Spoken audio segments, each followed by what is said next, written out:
जालन्यात 3 नगर परिषदेपैकी 2 नगर परिषदेवर भाजपने झेंडा फडकावलाय।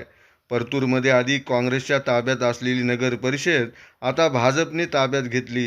या ठिकाणी भाजपच्या नगराध्यक्षपदाच्या उमेदवार प्रियंका राक्षे विजयी झाल्या आहेत, तर अंबडमध्ये भाजपने सत्ता राखली।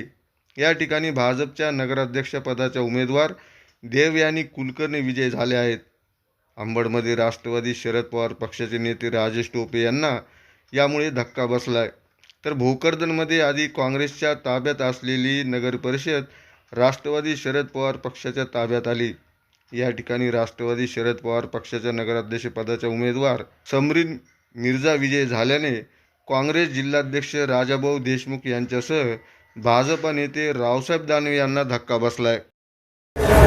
मला सांगा की आता जिल्ह्यामध्ये जे आहे नगरपंचायतीच्या निवडणुका आज पार पडल्या, निकाल लागला, काय सांगाल तुम्ही? काय जालना जिल्ह्यामध्ये एकूण 3 नगरपालिका होत्या, त्यातली माझ्या मतदारसंघातली अंबड नगर परिषद ही तुम्ही बघितलं असन, भारतीय जनता पार्टीचा न भूतो या अंबड शहराच्या मतदार मायबापांनी जो आशीर्वाद माझ्या नगराध्यक्षपदाच्या उमेदवार देवानी केदार कुलकर्णी व भारतीय जनता पार्टीचे 22 पैकी 16 नगरसेवक हे निवडून दिलं। खरं म्हणजे अंबड शहराच्या लोकांचा माझ्यावर जो विश्वास आहे त्या विश्वासाचा सार्थ मला अभिमान आहे। म्हणून मी खरं म्हणजे पहिल्यांदा मतदार मायबापाचे हात जोडून त्यांना धन्यवाद देतो। एवढ्या बहुमताने पहिल्यांदा इतिहासात अंबड शहरामध्ये एवढी एका पार्टीला एवढं बहुमत देणारे एवढे नगरसेवक निवडून येणारे आणि नगराध्यक्षात आमचं 6,500च्या लीडनं निवडून आलं। हे एवढा मोठा विश्वास अंबड शहराच्या जनतेने ठेवला, मी मनापासून आभार मानतो। दुसरी नगर परिषद जालना जिल्ह्यातली मी जिल्हाध्यक्ष म्हणून परतूर नगर परिषदची नगराध्यक्षसुद्धा 2200 मतांनी पुढे आहे।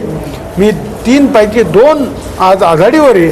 अजून अर्धा तासामध्ये कळेल की काय निकाल आला। भारतीय जनता पार्टीचा तुम्ही जे आहे 3 नगर परिषदेवर दावा केला होता, त्यापैकी आज काय वाटतं? 2 तर 100% आल्या। एकीचा निर्णय चालू आहे भोकरदनचा, अंबडचा झाला ना निकाल। 6,300 काहीतरी मतांनी तिथलं 14 मतांनी डिक्लेअर केला उमेदवार। आता भोकरदनमध्ये शरद पवार गटाच्या आघाडीवर आहे। हो, तुम्ही बघितलं, तुम्ही काही बघितलं नाही पण आहे ना, आता जनतेचा कौल आहे। हार विजय हा सगळ्यांनी केला, पण ज्या प्रतिष्ठेने विरोधी पक्षवाल्यांनी माझी जी बदनामी केली होती त्या जनतेने चपराक देण्याचं काम महाविकास आघाडीला अंबड शहरामध्ये दिला। हा मोठा धडा आहे। म्हणून मी सांगतो, विकासावर विचारावर विश्वास ठेवला आणि कार्यकर्त्याच्या मेहनतीला मी सलाम करतो। कार्यकर्त्याच्या मेहनतीवर मतदाराचा विश्वासाच्या जोरावर आणि विकासाच्या जोरावर आज अंबड शहर आम्हाला विजयी केलं, त्याबद्दल मी धन्यवाद देतो। 22 पैकी 16 जागेवर तुमची भाजप आले। हो, आनंद आहे हा। त्या विश्वासाने मी काम करणार शहराचं। नगर अध्यक्षाच्या नेतृत्वामध्ये अंबड शहर चांगलं होतं। परत दुसऱ्या तुमच्या ताब्यात पालिका दिली, 100% दिली। अंबड शहराला वर्षभरामध्ये जायकवाडीचं पाणी देणार आणि अंबड शहर मराठवाड्यामध्ये नंबर 1ची नगर परिषद होईल, हा माझा पहिल्यापासूनचा दावा आहे। तर आजही तो दावा पूर्ण करेल। ओके सर, मला सांगा की आज अंबड नगर परिषदचे निकाल लागला आहे, पूर्ण सविस्तर। अंबड नगरपालिका सार्वत्रिक निवडणूक 2025 आज दिनांक 21 डिसेंबर 2025 रोजी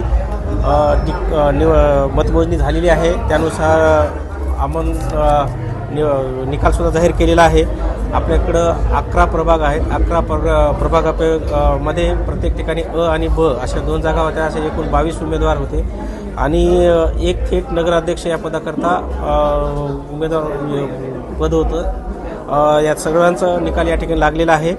श्रीमती कुलकर्णी देवयानी केदार यांची अंबड नगरपालिकेच्या नगराध्यक्ष या पदी 13,423 एवढे एकूण मते घेऊन त्या थेट नगराध्यक्ष म्हणून निवडून आलेले आहेत।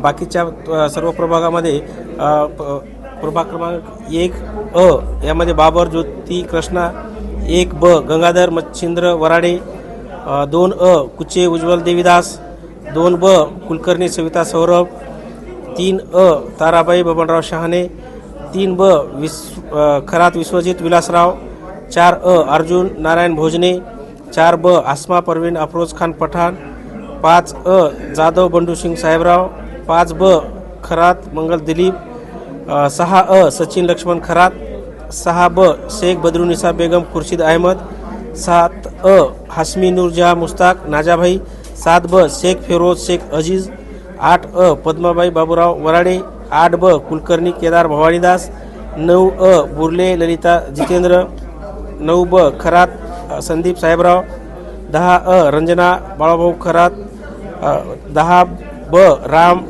भिवराजी लांडे, 11 गुडे सावित्रीबाई सुरेश, 11 ब राणा विठ्ठल सिंग नारायण सिंग असे सर्व उमेदवार या ठिकाणी निवडून आलेले आहेत.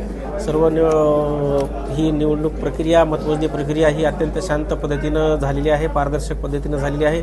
कुठल्याही प्रकारचा लॉ अँड ऑर्डर इश्यू झालेला नाही किंवा कुठलेही आक्षेप ऑब्जेक्शन्स प्राप्त झालेले नाहीत. सर्वांना सुटसुटीत पद्धतीनं आम्ही या ठिकाणी निवडणूक प्रक्रिया पूर्ण राबवण्याचा आम्ही प्रयत्न केलेला आहे. सर्व नागरिकांनी, मतदारांनी, विशेष म्हणजे सर्व उमेदवारांनी आणि पक्षाच्या जे काही पदाधिकारी आहेत त्यांनी सुद्धा आम्हाला सर्वांनी सहकार्य केलेलं आहे. हे करत असताना सर्व कर्मचारी असतील, अधिकारी असतील, पोलीस प्रशासन असेल, नगरपालिकेचे कर्मचारी असतील, महसूल विभागाचे कर्मचारी असतील किंवा इतर विभागाचे ज्या विभागाचे कर्मचारी आम्ही या ठिकाणी घेतलो ते सर्व कर्मचारी अत्यंत चांगल्या पद्धतीनं प्रशिक्षण दिलं. त्या पद्धतीनं या ठिकाणी त्यांचे निवडणूक कर्तव्य पार पाडलेले आहेत. विशेष म्हणजे या सर्वांनी आम्हाला तर मदत केलीच आहे. आमचे प्रशासकीय माननीय जिल्हाधिकारी आशिमा मित्तल मॅडम व SDM साहेब यांनी सुद्धा या ठिकाणी आम्हाला मार्गदर्शन वेळोवेळी केलेलं आहे. नम्रता चाटे मॅडम यांनी सुद्धा आम्हाला वेळोवेळी मार्गदर्शन आणि मदत केलेली आहे. विशेष म्हणजे या सर्व प्रक्रियेमध्ये आमच्या सर्व ज्या काही सूचना असतील, काही असतील, हे नागरिकापर्यंत, उमेदवारापर्यंत एकदम अत्यंत अचूक पद्धतीनं पोहोचवण्याचं काम आपल्या सर्व मीडियाच्या बंधूंनी केलेलं आहे.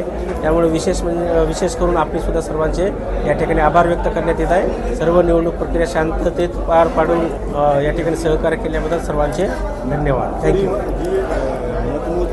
किती टेबल होते आणि कर्मचारी 11 टेबल होते. वार्डनिहाय आपण टेबल लावलेले होते. जवळपास 125 म्हणजे एकूण सिव्हिल कर्मचारी होते आणि 150च्या वर पोलीस बंदोबस्त या ठिकाणी करून देण्यात आलेला होता. धन्यवाद. थँक्यू. माजी केंद्रीय मंत्री आज राष्ट्रवादी काँग्रेस पार्टी शरदचंद्रजी पवार साहेबांच्या माध्यमातून धनशक्ती विरुद्ध जनशक्तीचा हा मोठा विजय झालेला आहे. या तालुक्यामध्ये हिंदू, मुस्लिम, शीख, ईसाई सब है भाई भाई या पद्धतीने